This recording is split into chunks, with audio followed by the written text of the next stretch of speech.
క్రైస్తవ మన ప్రభువును రక్షకుడైన యేసుక్రీస్తు నామములో దేవుని బిడ్డలందరికీ వందనాలు.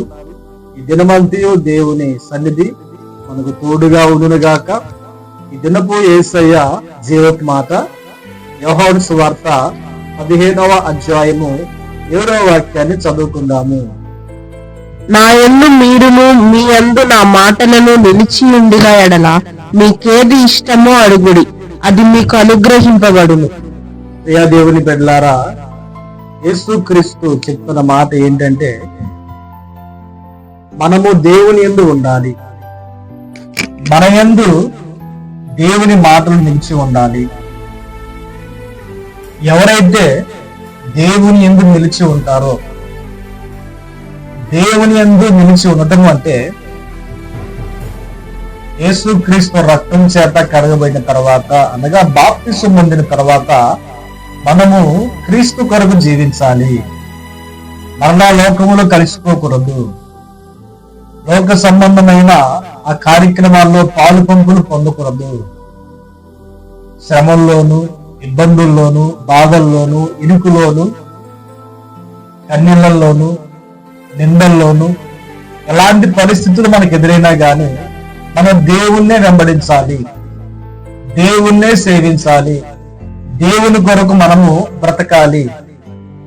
అది దేవుని యందు మనము నిలిచి ఉండే అనుభవము. అలాగే దేవుని మాటలు మన యందు ఉండాలి. జీవం కలిగిన, శక్తి కలిగిన, విశ్వాసమునిచ్చే ఆయన మాటలు మనలో నిలిచి ఉండాలి. మనలో నిలిచి ఉండాలి అంటే దేవుని వాక్యాన్ని మనం చదవాలి, ఆ వాక్యాన్ని నెమరు వేయాలి, ఆ వాక్యానుసారంగా మనం బ్రతకాలి.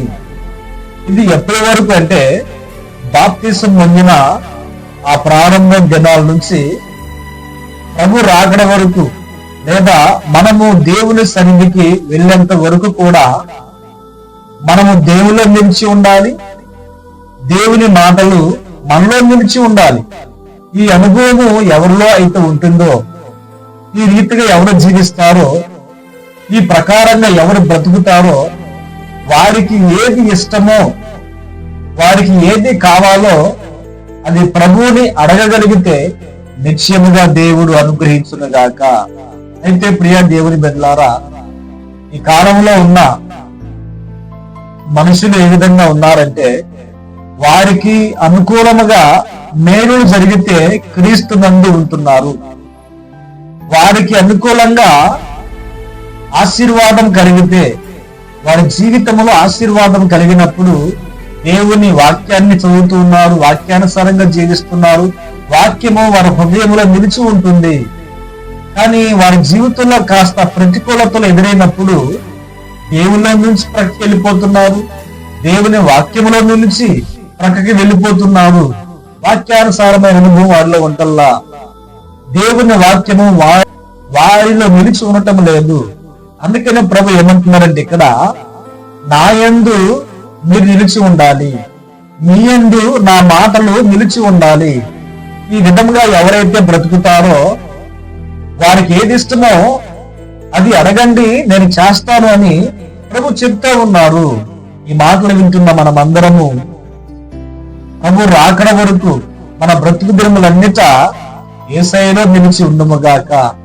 యేసయ్య మాటలు మన హృదయములో నిలిచి ఉన్నట్లుగా ఆ రీతిగా మనం బ్రతుకుదుముగాక. ప్రార్థన. పరిశుద్ధుడైన తండ్రి, ప్రేమ స్వరూపి, ఆశ్చర్యకరుడా, మీకు స్తోత్రాలు చెల్లిస్తున్నాం నాయనా. దినాన్ని మీరు మాకు అనుగురించి ఉన్నారు. ఈ దినమందు నేను మీలో నిలిచి ఉండాలి, మీ మాటలు మాలో నిలిచి ఉండాలి. ఆ ప్రకారంగా మా బ్రతుకు దినములన్నిట జీవించుటకు సహాయం అనుగ్రహించమని ప్రార్థిస్తున్నాం.